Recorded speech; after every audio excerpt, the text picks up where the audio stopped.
10. 우리는 좋은 부서를 맡게 되었다. 8명이 한 마을을 지켜야 한다. 그 마을은 너무 맹폭격을 당했기 때문에 마을 사람들이 철수하고 없었다.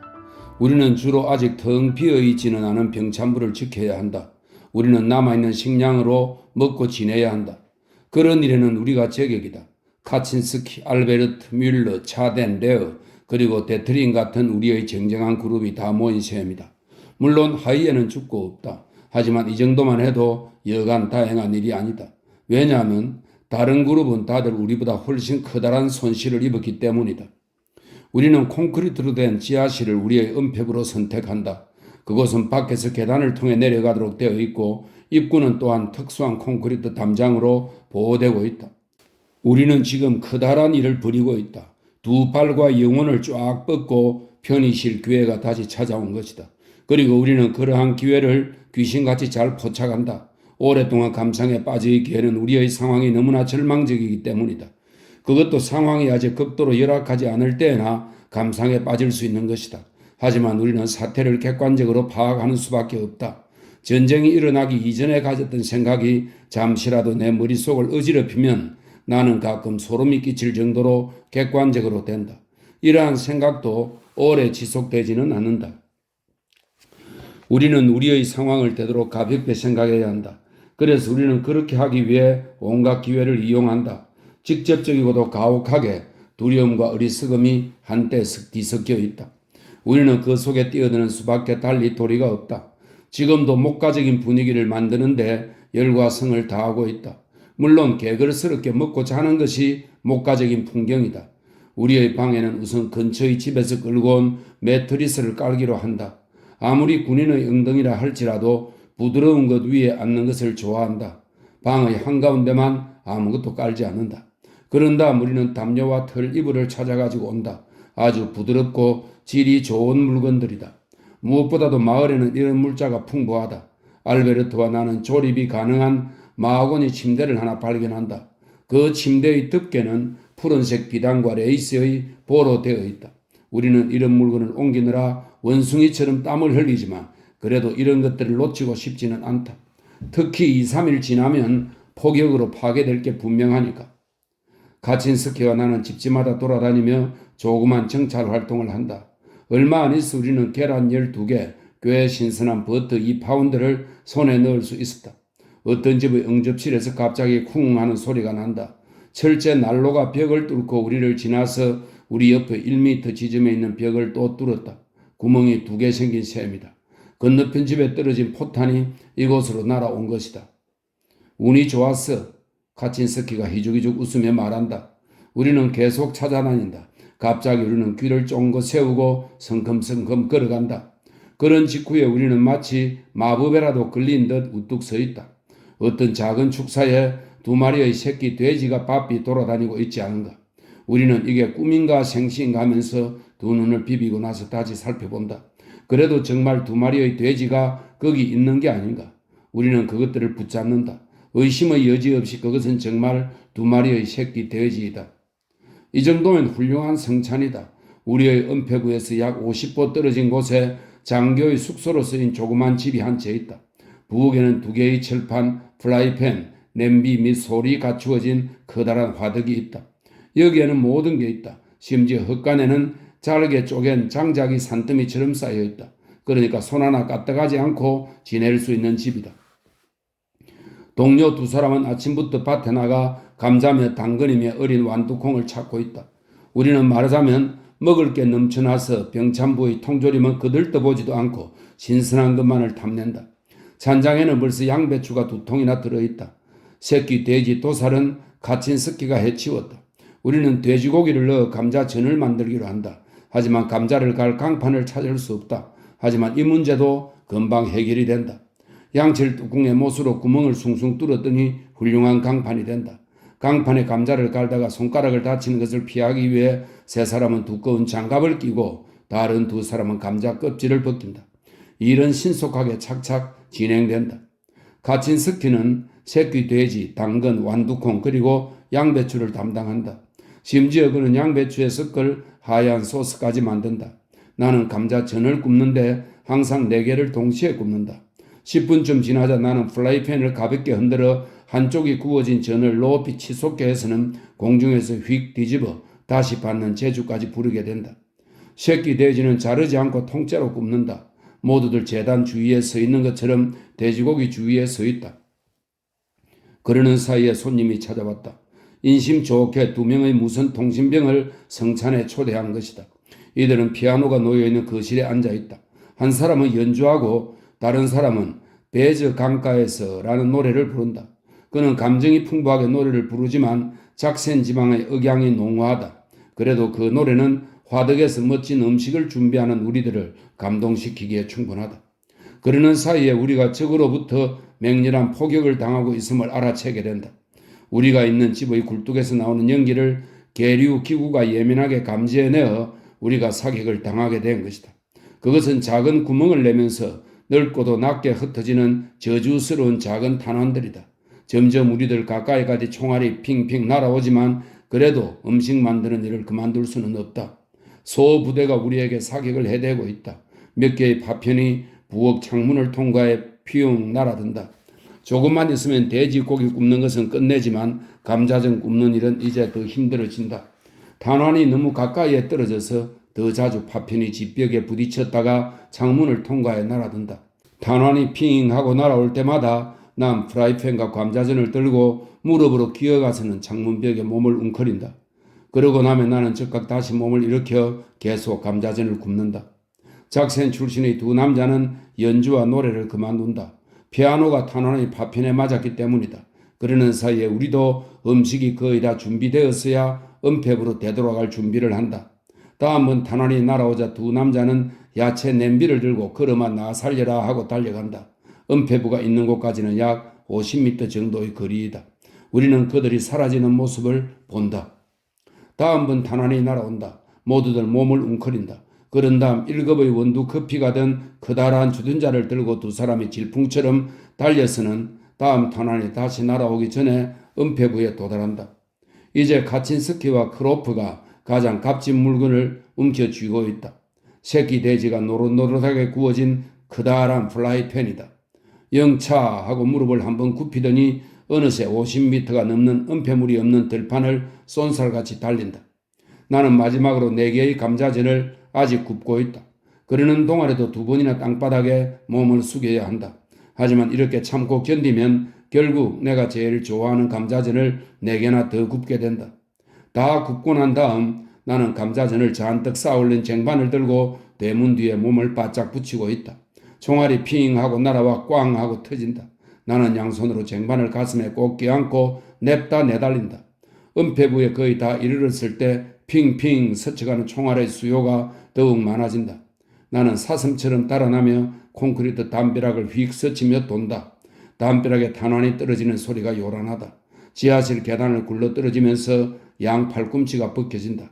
그래도 다행히도 이런 감자전이 하나도 없었고 쟁반을 뒤엎지도 않았다. 이렇게 천신만고 끝에 우리는 2시에 식사를 시작하여 6시까지 계속한다. 그리고 6시 반까지 커피를 마신다.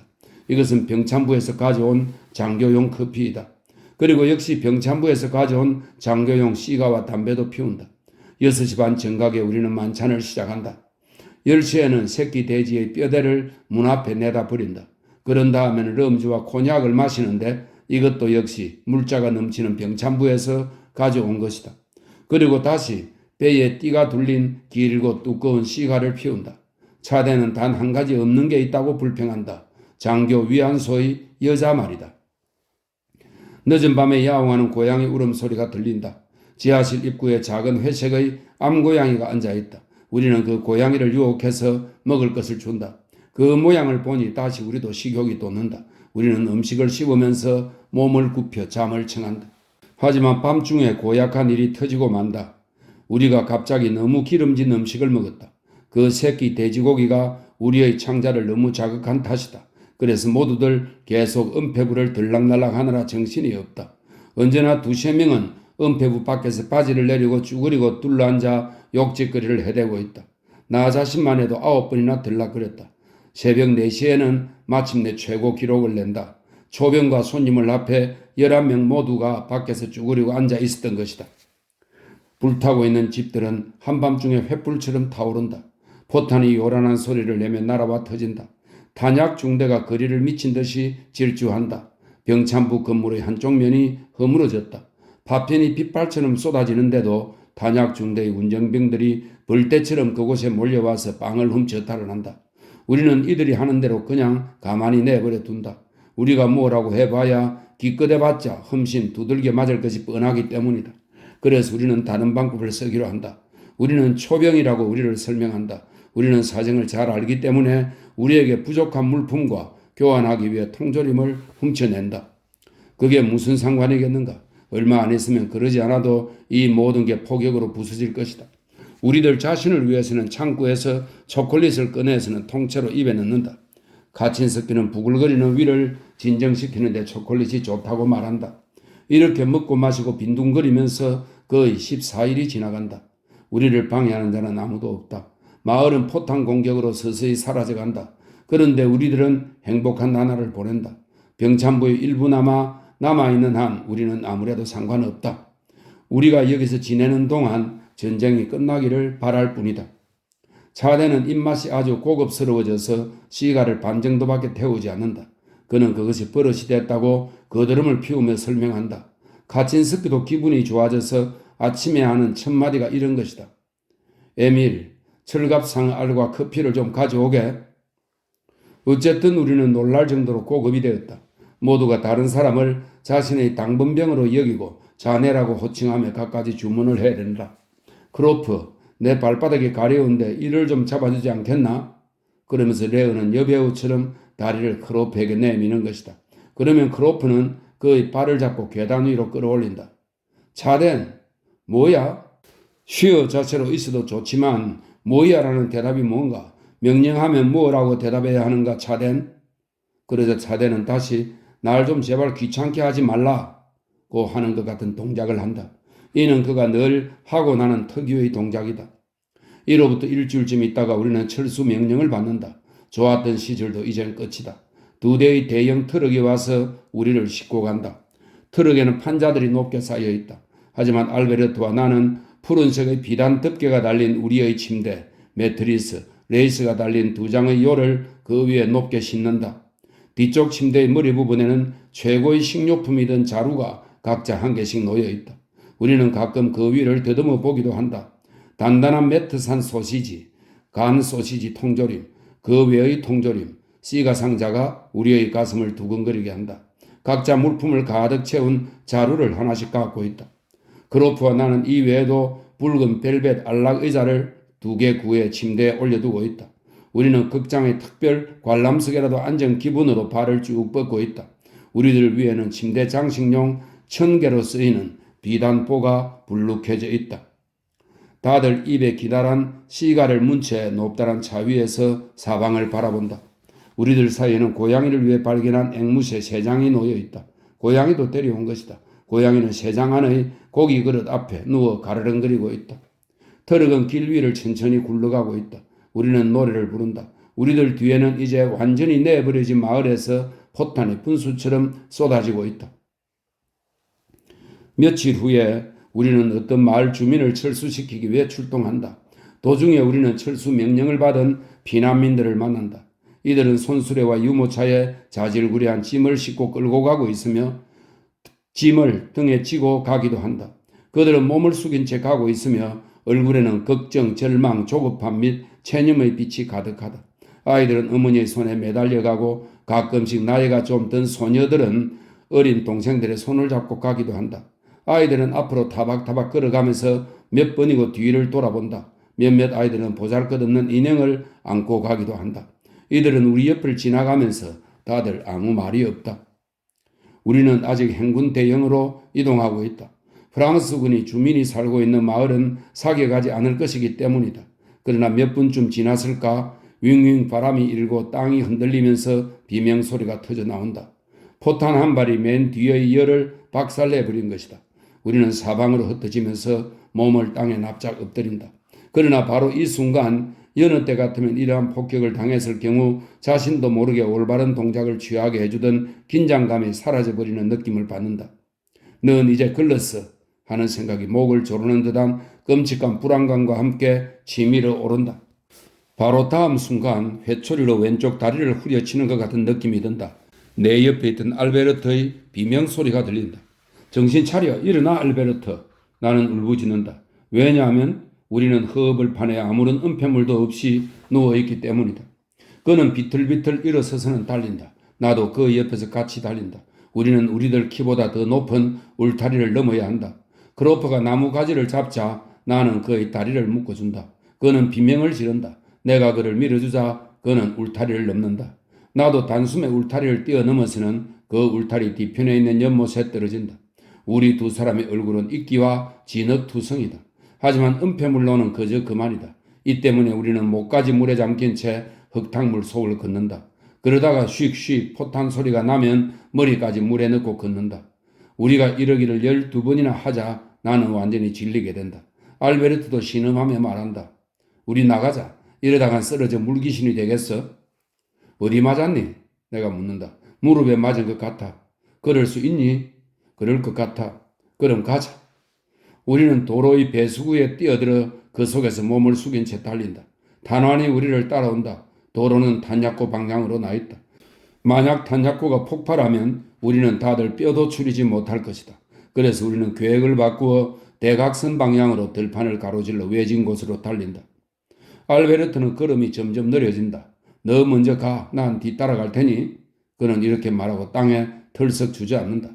나는 그의 팔을 붙잡아 일으키며 그의 몸을 흔든다. 일어서 알베르트. 한번 눕게 되면 다시는 걸을 수 없게 돼. 자, 가자. 부축해 줄 테니까. 우리는 마침내 조그만 은폐부에 도달한다. 알베르트 크로프는 썩은 나무처럼 쓰러지고 나는 그에게 붕대를 감아준다. 무릎 바로 윗부분에 총상을 입었다. 그런 다음 내 몸을 보니 바지와 팔이 온통 피투성이다.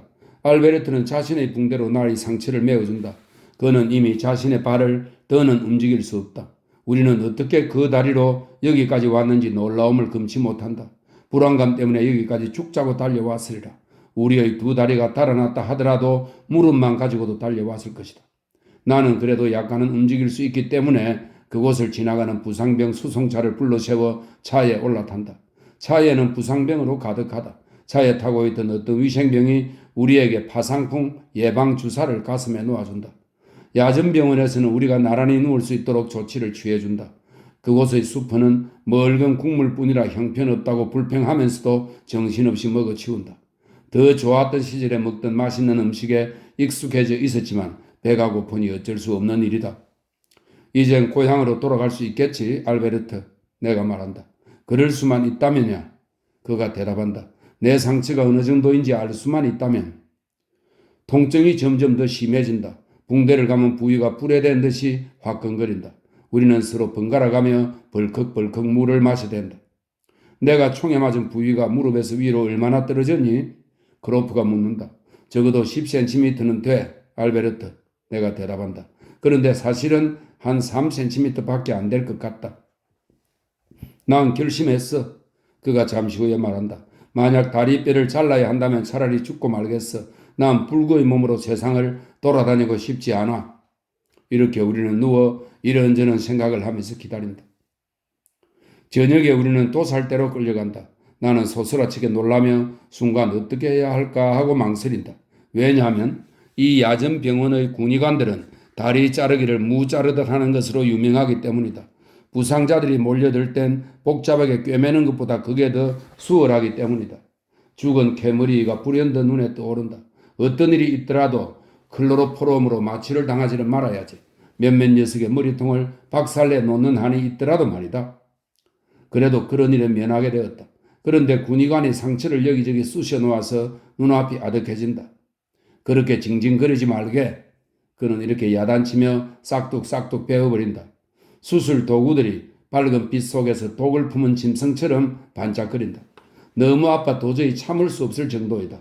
두 명의 간호병이 내 두 팔을 꼭 붙잡고 있지만 나는 한 팔을 빼내어 바로 군의관의 안경을 후려치려고 한다. 그러자 그는 이를 알아채고 비켜나면서 말한다. 이 녀석을 마취시켜라. 군의관은 성이 나서 소리친다.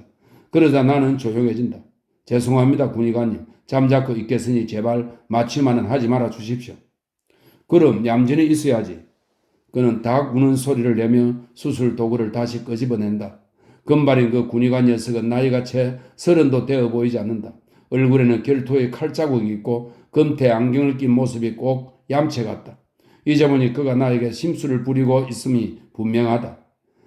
그는 나의 상처를 더 쑤셔 놓기만 하고는 가끔가다 안경 너머로 나를 곁눈질하는 것이다. 나는 수술대 손잡이를 어깨에지라 꽉 붙잡고 있다. 나는 억하는 소리를 내느니 차라리 죽어버리겠다. 그는 파편 조각을 하나 꺼내더니 나에게 던진다. 그는 내 참는 태도에 만족한 모양이다. 그는 이제 나의 다리를 정성스럽게 부목으로 고정시키면서 말한다. 내일이면 집에 돌아갈 수 있겠군. 그런 다음 그는 나에게 깁스를 해준다. 내가 다시 크로프와 다시 함께 있게 되자 어쩌면 내일이면 벌써 야전병원 열차가 도착할지도 모른다고 그에게 이야기해준다. 우리 위생 장교에게 이야기해서 앞으로 우리가 함께 있게 해달라고 하자, 알베르트.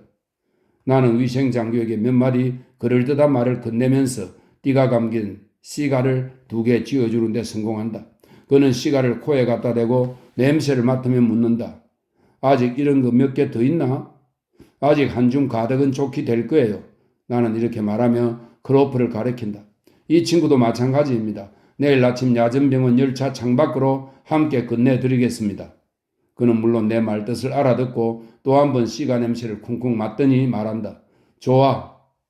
우리는 밤에 한숨도 잠을 이루지 못한다. 우리 병실에서 7명이 죽어나간다. 한 사람은 1시간 동안이나 쥐어 짜는 듯한 테너 목소리로 찬송가를 부르더니 그르렁거리는 소리를 내기 시작한다. 다른 사람은 미리 침대에서 창가로 기어나가 마지막으로 창밖의 모습을 바라보려는 듯 창 앞에 누워있다. 우리를 실은 들것이 역으로 운반된다. 우리는 기차를 기다린다. 비가 오는데 역에는 지붕이 없다. 얇은 담요로 몸을 감은 우리는 벌써 2시간이나 기다리고 있다.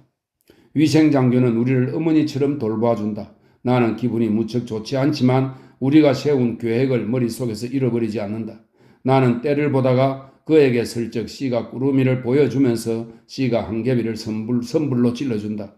그러자 그 위생장교는 휴대용 천막을 우리 몸에 덮어준다. 이봐, 알베르트. 나는 생각난 듯 말한다. 덮개 달린 침대와 그 고양이도 그리고 안락의자도. 크로프가 덧붙여 말한다. 그렇다. 빨간 털이 달린 그 안락의자 말이다. 우리는 저녁이면 영주처럼 그 안락의자에 앉아 나중에 1시간씩 빌려주자고 계획을 세웠지. 시간당 담배 한 개비를 받고 말이다. 그러면 걱정 없이 살면서 좋은 사업이 되었을 텐데 말이다. 알베르트, 또 생각나는 게 있다. 우리의 식량 자루도 있지. 우리는 기분이 우울해진다. 그 물건은 우리가 요긴하게 쓸 수 있었을 것이다. 기차가 하루만 늦게 떠나도 카친스키는 분명 우리를 찾아내어 이것저것 갖다 주었을 텐데. 정말 저주스러운 운명이다. 우리의 위 속에 들어있는 건 힘얼건 야전병원 음식인 밀가루 수프뿐이다. 그런데 우리의 식량 자루 속에는 돼지구이 통조림이 들어있다. 그런데 우리는 그런 것에 대해 더는 흥분할 수 없을 정도로 쇠약해져 있다. 아침에 기차가 들어왔을 때 들것은 비에 흠뻑 젖어 있다. 위생장교는 우리가 같은 차량에 타도록 배려해 주었다. 거기에는 적십자 간호사들이 많이 타고 있다. 아래 칸에는 크로프가 타고 그의 침대 윗칸에는 내가 눕게 된다. 이거 야단났는데. 나는 무심결에 이런 말을 내뱉는다. 무슨 일인데요? 간호사가 묻는다. 나는 침대에 또 눈길을 준다. 거기에 눈처럼 흰 리넨이 깔려있다. 상상할 수 없을 정도로 깨끗한 리넨이다. 심지어 다리미질한 흔적이 아직 남아있을 정도이다. 반면에 나의 내인은 6주 동안이나 세탁하지 않아서 더럽기 짝이 없다. 혼자 들어갈 수 없나요? 간호사가 걱정스러운 듯 묻는다. 그건 아니고요. 나는 땀을 흘리며 말했다. 그런데 먼저 침대 시트를 좀 벗겨주세요. 그건 왜요? 나는 자신이 돼지 같은 기분이 든다. 더러운 몸으로 저 속에 들어가 누울 수 있겠는가? 그건 나는 말을 머뭇거린다. 좀 더러워서요? 그녀는 쾌활하게 묻는다. 그건 상관없어요. 나중에 또 빨면 되니까요. 그게 아니고. 나는 얼굴이 빨개져 말한다. 나는 이런 문화의 공격에 익숙하지 않았다. 댁들은 전방의 참호 속에 누워 있었는데 우리가 이런 침대 시트 좀 세탁 못하겠어요? 그녀가 이렇게 말을 계속한다. 그 간호사의 얼굴을 보니 쾌활하고 젊어 보이며 깨끗하게 씻은 얼굴이 이곳의 간호사가 다들 그렇듯이 곱다. 이러한 간호사가 장교만을 위해 있지 않다는 게 이해가 되지 않는다. 나는 어쩐지 무시무시한 기분이 들고 심지어 위협당하는 느낌마저 든다. 그런데도 이 여자는 나를 고문하는 사람 같다. 그녀는 나에게 억지로 이것저것 말을 시킨다. 그것은 이처럼 말을 다 끝맺지 못하지만 내가 무슨 말을 하는지 그녀가 이해해야 한다. 대체 왜 그러죠? 실은 이 때문에요. 나는 마침내 속내를 털어놓았다. 그녀는 웃는다. 이들에게도 좋은 날이 있어야지요. 이제 나도 아무렇지 않게 된다. 그리하여 침대 속으로 기어들어가 담요를 뒤집어 쓴다. 이때 위생장교가 손가락으로 담요 위를 더듬는다. 그는 시가를 받아들고 가버린다. 1시간쯤 후에 우리가 떠난다는 사실을 알아채게 된다. 밤중에 나는 잠에서 깨어난다. 크로프도 몸을 뒤척인다. 기차는 나지막한 소리를 내며 레일 위를 달린다. 침대며 기차며 집으로 간다는 사실, 이 모든 게 나는 믿어지지 않는다. 나는 작은 소리로 속삭인다. 알베르트, 여기 화장실이 어디지? 저 오른쪽에 있을 것 같은데? 한번 가보지. 주인은 어둡다. 침대 가장자리를 더듬으며 조심해서 저 밑으로 내려가 보려고 한다. 그러나 발을 디딜 곳이 없어 밑으로 미끄러지고 만다. 깁스를 한 다리는 아무런 도움이 되지 못한다. 그리고 쿵 하는 소리와 함께 나는 바닥에 떨어지고 만다. 제기랄, 나는 투덜거린다. 어디 부딪혔니? 크로프가 묻는다. 소리 들어보면 모르겠니? 나는 툴툴거린다. 내 머리통이. 그러자 차량 뒤편에서 문이 열리더니 간호사가 불을 들고 와서 나를 살펴본다. 이 친구가 침대에서 떨어졌어요. 그녀는 나의 맥박을 재고 나의 이마를 만져본다. 하지만 열은 없네요. 네, 나는 그녀의 말을 인정한다. 무슨 꿈이라도 꾸셨나요? 그녀가 묻는다. 뭐 그런 것 같습니다. 나는 그냥 얼버무리며 대답한다. 그러자 그녀는 다시 이것저것을 묻기 시작한다. 그녀는 나를 반짝반짝 빛나는 눈으로 바라본다. 깔끔하고 훌륭한 여성이라서 나는 하고 싶은 말을 제대로 할 수 없다. 나는 다시 위쪽 침대로 들어올려진다. 이제 큰일이다. 그녀가 가고 나면 나는 즉각 다시 밑으로 내려갈 시도를 해야 한다. 그녀가 늙은 여자라면 차라리 털어놓고 사정을 이야기하겠지만 기껏해야 25세 정도 되는 새파랗게 젊은 여성이고 보니 어쩔 도리가 없다. 그녀에게 그런 일을 어떻게 말할 수 있겠는가? 이때 알베르트가 나를 도와준다. 그는 그런 일을 부끄럽게 생각하지 않는다. 그리고 본인의 문제가 아니니까 그렇기도 하다. 그가 간호사를 부르자 그녀는 몸을 돌린다. 간호사, 이 친구가. 하지만 알베르트도 이 일을 매끄럽고도 점잖게 표현하는 방법을 알지 못한다. 전방에서 우리들끼리라면 한마디로 해결할 수 있겠지만 여기 후방에서 그런 숙녀 앞에서는. 이때 불현듯 크로프에게 학창시절이 생각나서 그는 원만하게 말을 끝맺는다. 간호사, 이 친구가 바깥에 나가고 싶어 해요. 아, 그래요? 간호사가 대답한다. 그러면 깁스를 하고 침대에서 내려오실 필요가 없지요. 어떤 걸 하고 싶은데요? 그녀는 나에게 몸을 돌리며 말한다. 나는 이러한 새로운 표현 방법을 듣고 소스라치게 놀랐다. 이러한 일을 전문용어로 뭐라 하는지 모르기 때문이다.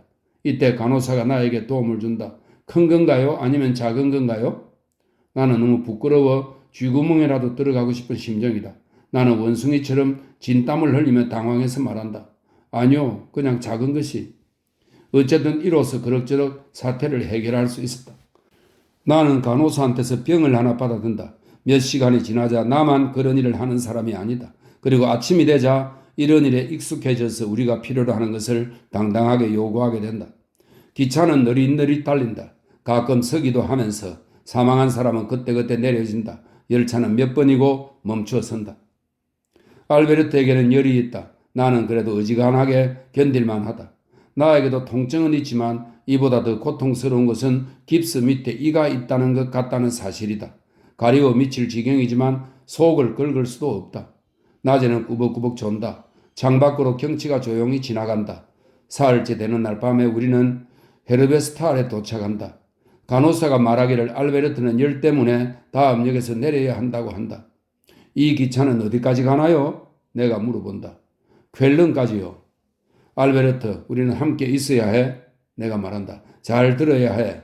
간호사가 다음 순회를 할 때 나는 숨을 멈추고 머리 쪽으로 잔뜩 힘을 준다. 그러자 얼굴에 핏대가 서며 벌겋게 충혈이 된다. 이를 본 간호사가 멈추어 서며 나에게 묻는다. 어디 아프세요? 네, 갑자기요. 나는 신음하며 말한다. 간호사는 나에게 체온계를 주고 간다. 예전에 카친스키에게 배운 것이 이때 요긴하게 사용된다. 이런 군용 체온계란 것은 닳고 다른 군인에게는 아무 쓸모없는 물건이다. 수은주를 일단 위로 올려놓기만 하면 된다. 그러면 수은주는 가느다란 관속에 멈춘 채 다시는 아래로 내려오지 않는다. 나는 체온계를 팔 밑에 비스듬히 아래로 끼고서 집게 손가락으로 그것을 계속 툭툭 튀긴다. 그러고는 체온계를 위쪽으로 흔드니까 그것으로 온도가 37.9도나 올라간다. 하지만 이 정도로는 아직 충분하지 않다. 성냥불을 조심스럽게 가까이 가져가니 38.7도가 된다. 간호사가 돌아오자 나는 얼굴에 핏대를 세우고 헐떡이며 숨을 쉰다. 그러고는 간호사를 멍한 눈으로 바라보고 불안스럽게 몸을 움직이며 나지막한 소리로 말한다. 더는 참을 수 없어요. 그러자 간호사는 내 이름을 쪽지에 적어 넣는다. 깁스는 여간한 일이 아니고서는 풀지 않는다는 사실을 난 정확히 알고 있다. 이렇게 해서 알베르트와 나는 같이 역에서 내릴 수 있게 된다. 우리는 어느 가톨릭 병원의 같은 방에 누워있게 된다. 이는 우리에게 대단한 행운이다. 왜냐하면 가톨릭 병원은 환자에 대한 치료와 음식이 좋은 걸로 유명하기 때문이다. 이 야전 병원은 우리가 탄 열차에서 내린 환자들로 온통 만원이다. 개중에는 중환자들도 많이 있다. 이곳에는 군의관 수가 너무 부족해서 도착한 날에는 우리가 아직 진찰을 받지 못하고 있다. 복도에는 고무바퀴가 달린 편편한 환자 운반차가 끊임없이 지나가고 있고 그 위에는 언제나 누군가가 기다랗게 누워있다. 저렇게 길게 뻗어있는 끔찍한 자세는 잠잘 때만 좋은 것이다. 그날 밤은 무척 어수선해서 아무도 잠을 이루지 못한다. 그러다가 새벽녘이 되었어야 우리는 잠깐 눈을 붙인다. 눈을 떠보니 날이 밝아 있다. 문이 열려있어 복도에서 나는 소리가 다 들린다. 다른 사람들도 잠에서 깨어난다. 우리는 이곳에 온 지 이미 3, 4일쯤 되는 어떤 사람이 우리에게 사정을 설명해 준다. 이곳 2층 복도에서는 아침마다 수녀들이 기도를 드려 그들은 그것을 아침 예배라 그러지 너희들도 들으라고 문을 열어놓은 거지. 분명 뜻은 좋지만 우린 뼈와 두개골이 아플 뿐이다. 부질없는 짓이야. 방금 잠이 들었을 때는 말이야. 내가 말한다. 이 위층에는 더 가벼운 환자들이 있어서 저들이 그러는 거야. 그가 대답한다. 알베르트는 신음하고 있다. 나는 화가 치밀어 소리친다. 밖에 좀 조용히 해주세요. 1분쯤 후에 어떤 수녀가 나타난다. 희고 검은 복장을 한 그녀는 커피 데우는 기구처럼 예뻐 보인다. 수녀님, 문 좀 닫아주세요. 누가 말한다. 기도를 드리고 있어서 문을 열어놓은 거예요? 그녀가 대꾸한다. 그런데 우린 더 자고 싶은데요? 자는 것보다 기도가 더 좋아요. 그녀는 그 자리에 서서 순진무구하게 미소 짓는다. 벌써 시계도 7시인걸요?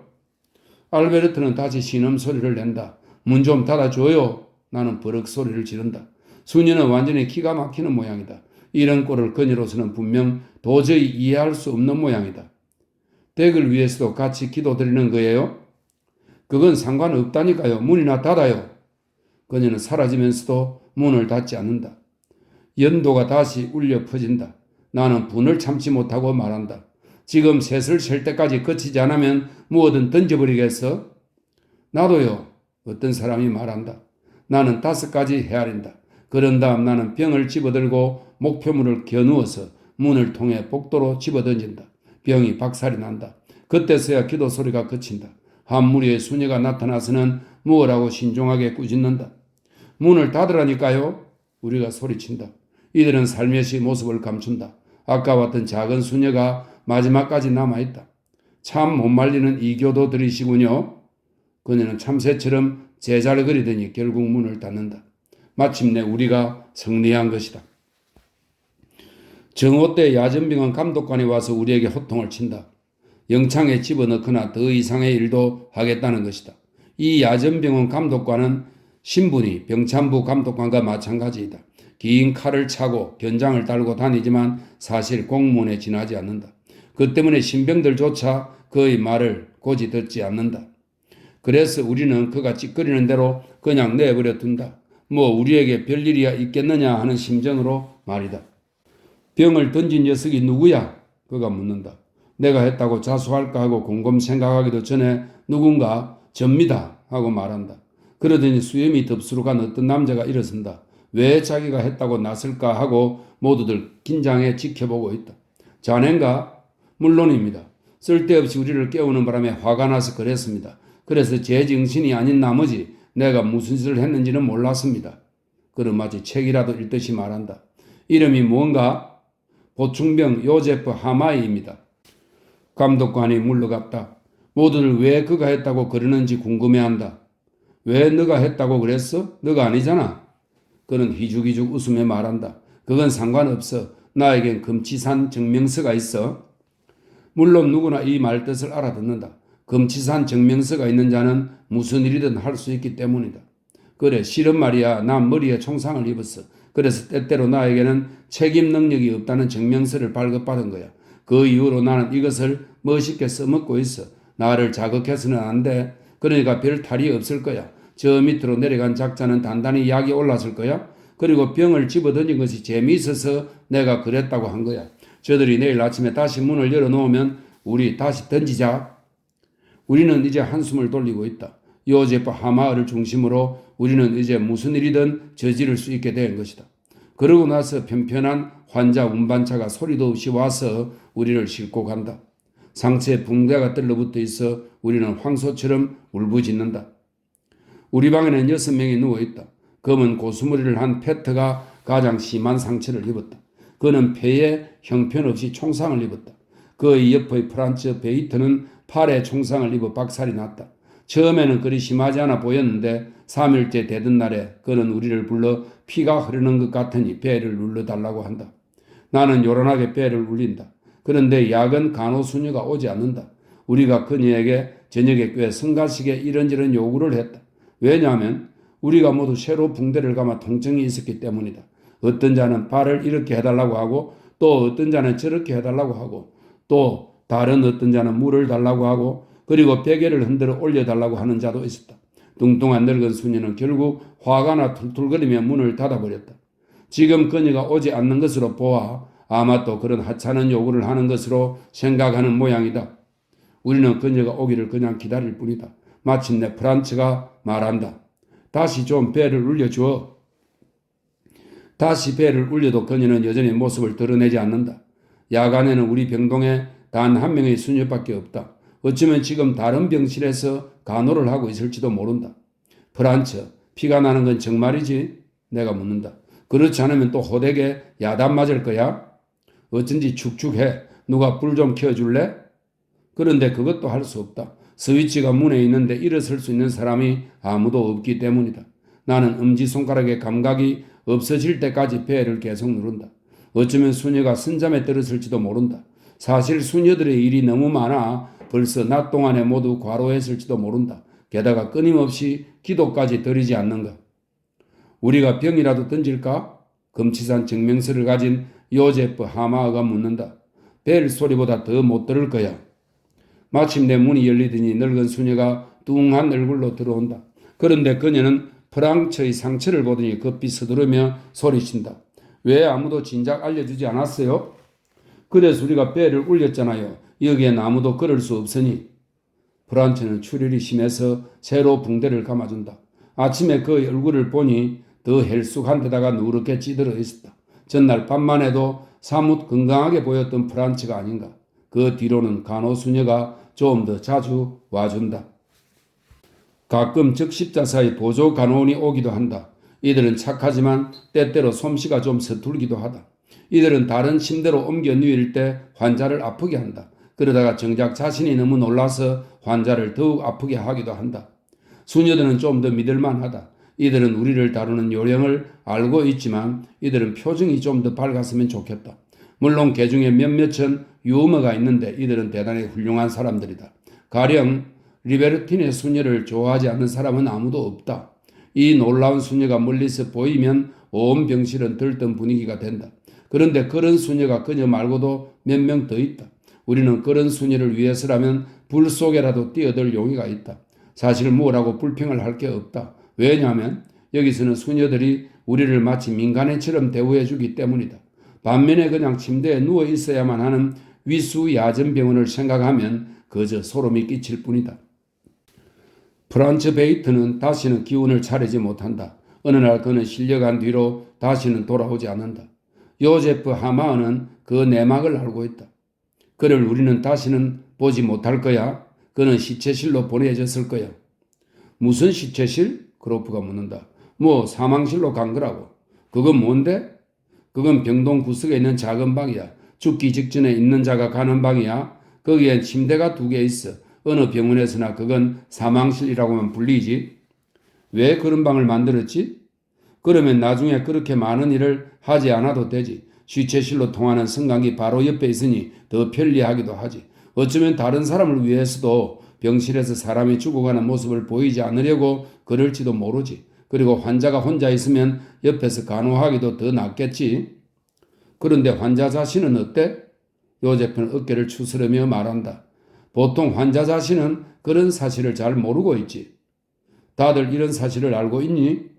이곳에 좀 오래 있다 보면 물론 알게 되지. 오후가 되니 프란츠 베이트의 침대에 새로운 시트가 깔린다. 며칠 후에 새로운 환자가 그 자리에 또 들어온다. 요세프는 그것 보라는 듯 손동작을 한다. 우리는 또 몇 명이 들어오고 나가는 것을 본다. 때로는 환자의 가족이 침대 옆에 앉아 울기도 하고 나지막한 소리로 말하거나 안절부절 못하며 말하기도 한다. 어떤 한 늙은 여자는 병실에서 안 나가겠다고 완강히 버틴다. 그러나 규정상 이 병실에서 밤을 새울 수는 없다. 다음날 아침에 이 노파는 꼭두새벽에 병실을 찾아온다. 그러나 그것도 이미 한 발 늦은 뒤이다. 그녀가 침대에 와보니 이미 다른 사람이 그 자리에 누워 있었다. 그녀는 시체실로 가야만 한다. 그때까지 손에 쥐고 있던 사과는 우리에게 주고 간다. 키 작은 페트도 정세가 나빠져 간다. 그의 체온표를 보니 상태가 심각하다. 하루는 그의 침대 옆에 환자 운반차가 서 있다. 어디로 가는 겁니까? 그가 물어본다. 붕대실로요. 그는 운반차에 들어 올려진다. 그런데 수녀가 실수를 해서 그의 군복 상의를 옷걸이에서 끄집어내어 그것도 운반차에 싣는다. 2번 다시 오는 수고를 떨기 위해서리라. 베트는 즉각 사태를 눈치채고 운반차에서 굴러 내려오려고 한다. 난 여기 있을 거야. 수녀들은 그를 내리누르지만 그는 망가진 패로 가느다란 소리를 낸다. 난 사망실로 가지 않을 테야. 우린 붕대실로 간다니까? 그럼 왜 나의 군복 상의도 가져가는 건가요? 그는 더 이상 말을 할 수 없다. 그는 목신소리로 흥분해서 나지막하게 속삭인다. 여기 있겠단 말이야. 수녀들은 아무 대답도 않고 그를 밖으로 실어 나간다. 문 앞에서 페트는 몸을 일으키려고 한다.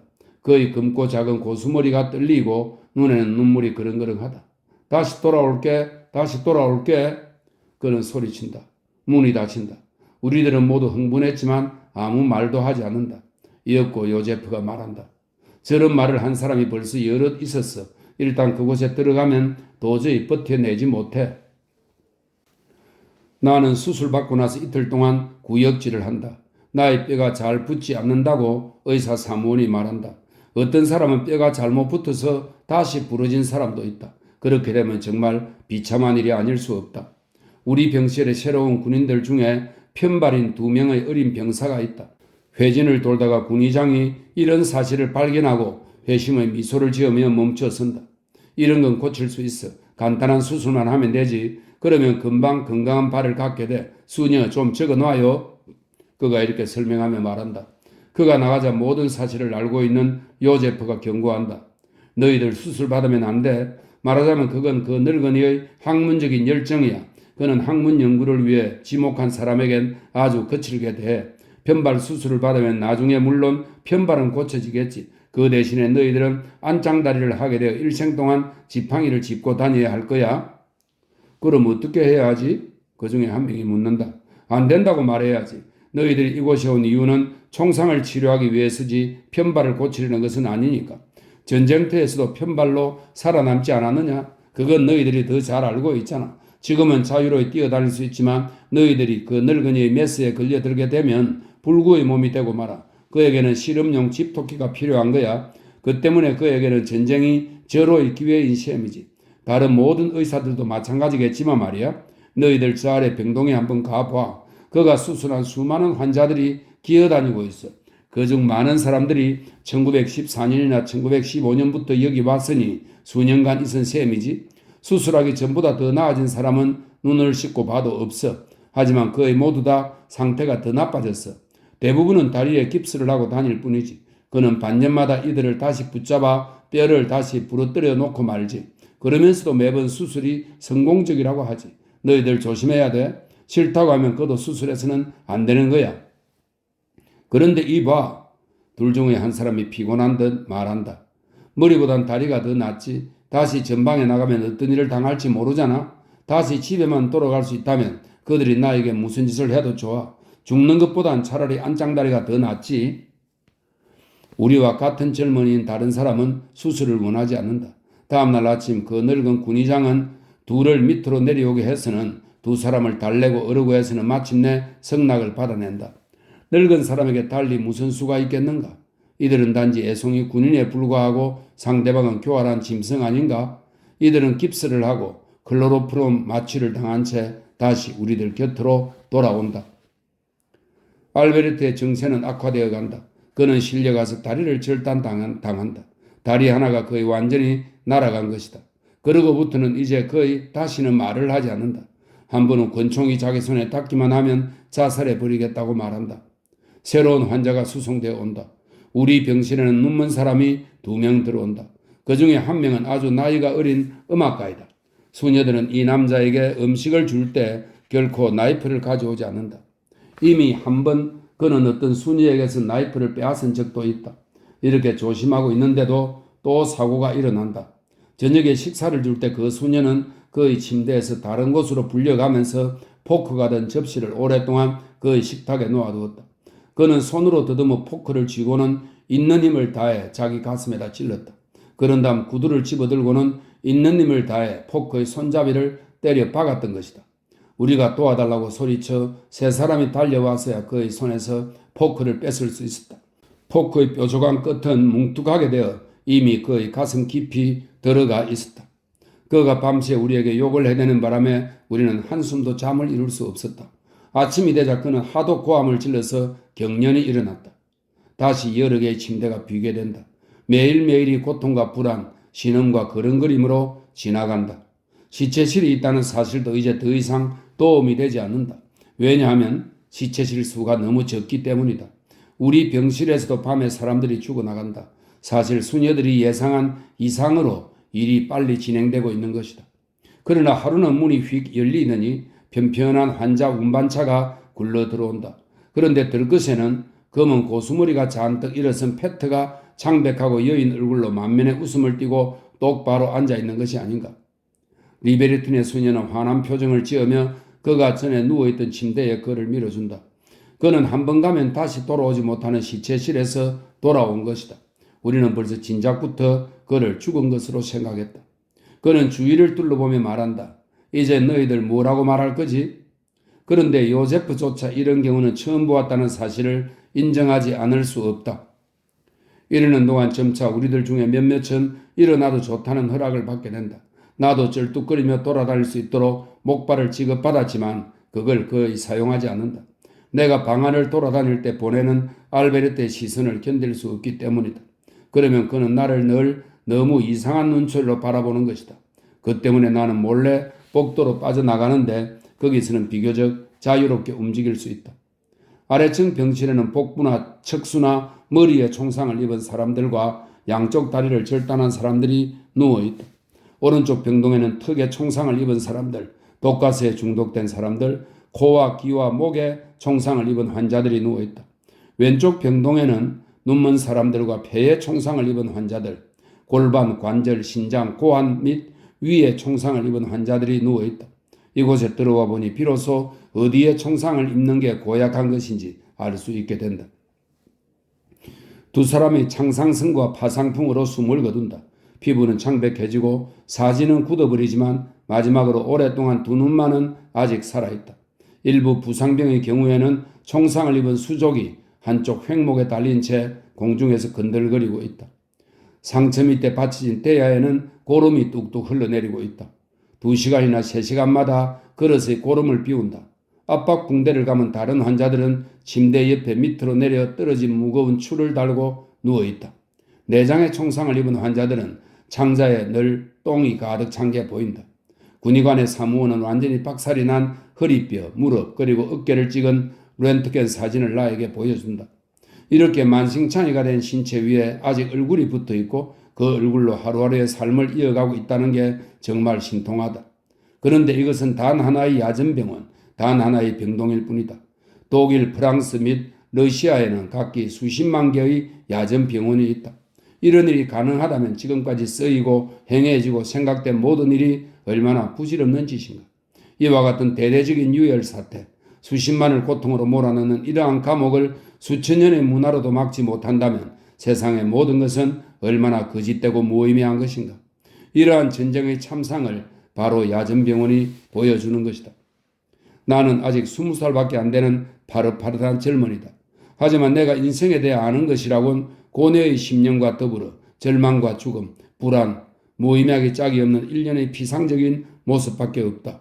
나는 여러 민족들이 적대 행위에 내몰리며 말없이 아무 영문도 모른 채 우둔하고도 유순하고 순진무구하게 서로를 죽이고 있다고 생각한다.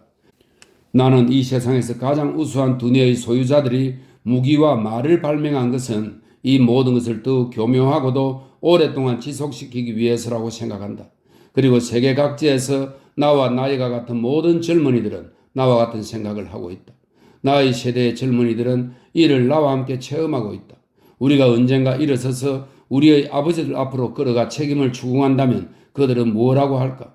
만약 전쟁이 없는 어떤 시절이 온다면 그들은 우리 보고 무엇을 하라고 그럴까? 수년 동안 우리가 해온 일은 사람을 죽이는 일이었다. 그것은 우리가 살면서 받은 최초의 직무였다. 우리가 삶에 대해 아는 것이라곤 죽음밖에 없다. 죽고 난 뒤에는 어떤 일이 일어날까? 그리고 우리는 앞으로 어떻게 될 것인가? 우리 병실에서 가장 나이가 많은 사람은 레반토프스키이다. 40살인 그는 복부에 심각한 총상을 입어 이미 10달 동안이나 병원에 누워있다. 한두 주 전부터 비로소 그는 등을 구부린 채 절뚝거리며 걸어 다닐 수 있을 정도가 되었다. 그가 며칠 전부터 흥분 상태에 빠져있다. 폴란드의 어느 작은 마을에 사는 그의 부인한테 쏜 편지에 의하면 그녀가 차표를 사서 남편을 찾아올 수 있을 정도로 제법 많은 돈을 모았다는 것이다. 그녀는 지금 오고 있는 중이며 오늘 내일 중에라도 이곳에 도착할 수 있다. 레반토프스키는 음식 맛도 이제 제대로 못 느끼는 듯 구운 소시지가 든 붉은 양배추조차도 몇 입 베어 먹고는 남에게 거저 주어버린다. 그는 그 편지를 안고 방 안을 계속 돌아다닌다.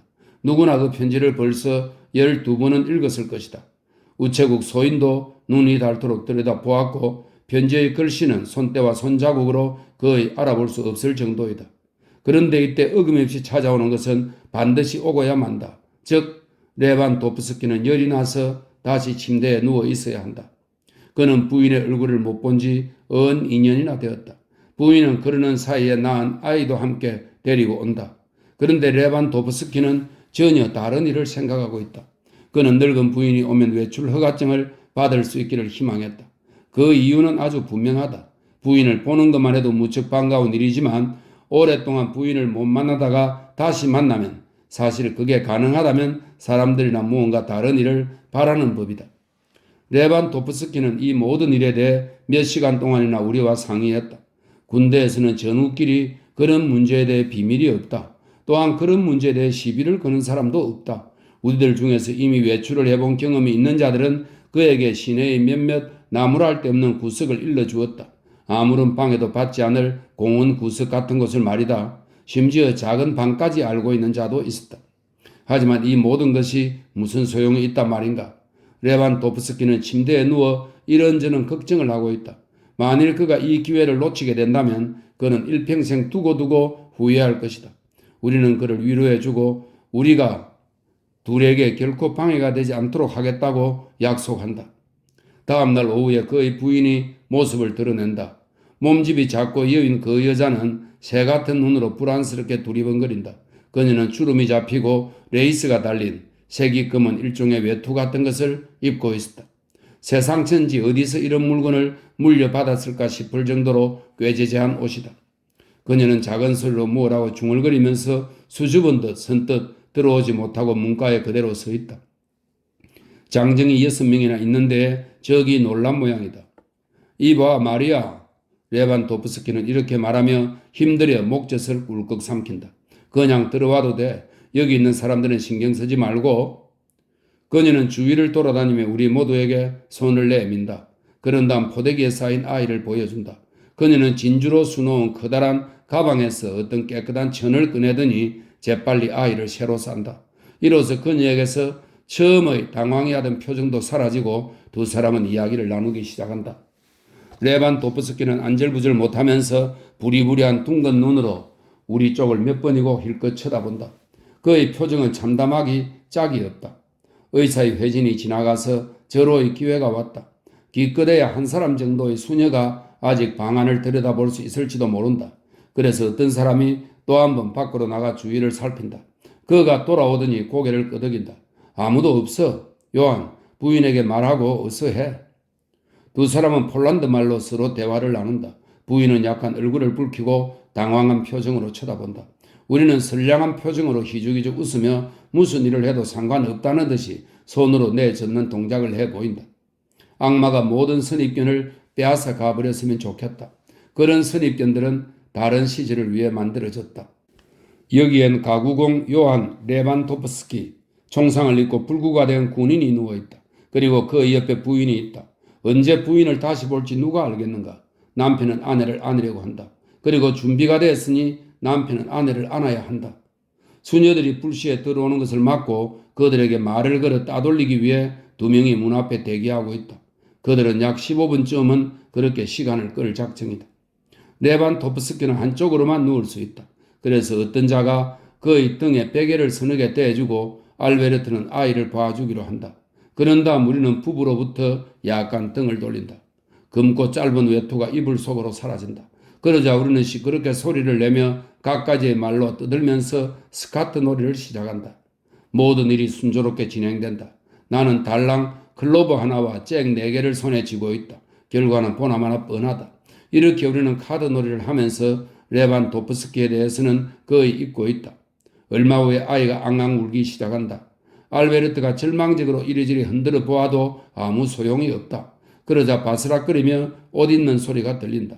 그래서 무심결에 우리가 고개를 들어 쳐다보니 아이는 벌써 입에 젖병을 물고 다시 어머니의 품 안에 안겨있다. 일은 순조롭게 잘 끝났다. 우리는 이제 모두 한 가족 같은 기분이 든다. 레반도프스키의 부인도 이제 완전히 활기를 되찾았다. 그리고 레반도프스키는 땀을 흘리며 환한 표정으로 누워있다. 그가 수놓은 가방을 열어보니 맛 좋은 소시지가 몇 개 나온다. 그리고 레반도프스키는 나이프를 꽃다발처럼 쥐고는 여러 조각으로 소시지를 자른다. 그는 크게 손을 흔들며 우리 쪽을 가리킨다. 그리고 작고 여인 부인은 우리들 사이를 한 사람 한 사람 돌아다니며 우리에게 미소를 지은 채 순대를 나누어 준다. 그러니까 그녀의 모습이 이제 정말 예뻐 보인다. 우리가 그녀에게 어머니라고 부르자 그녀는 기뻐하며 우리의 베개를 두들기며 이렇게 준다. 몇 주 후에 나는 아침마다 마사지 치료실에 가지 않으면 안 되게 된다. 거기서는 나의 다리를 쬐임새로 저어서 움직이게 해준다. 팔은 이미 오래전에 나왔다. 전방에서 새로운 환자들이 계속 수송되어 온다. 이젠 붕대가 천으로 된 것이 아니라 오글오글한 종이인 크레이프 페이프로 떼어 있을 뿐이다. 전방에서는 이제 붕대도 남아나지 않게 된 모양이다. 알베르트의 절단된 다리는 잘 나아 상처가 거의 아물었다. 몇 주 있으면 그는 인공장구 병동으로 가게 된다. 그는 여전히 말이 별로 없고 예전보다 훨씬 더 심각하다. 그는 대화 도중에 종종 말을 끊고 자기 앞을 뚫어지라 응시하기도 한다. 아마 그가 우리와 같이 지내지 않았더라면 그는 진작 자살했을지도 모른다.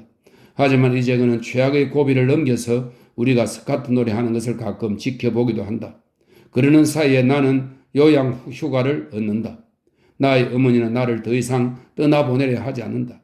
어머니는 몸이 너무 쇠약해져 있다. 지난번에 봤을 때보다 어머니의 용태는 훨씬 나빠져 있다.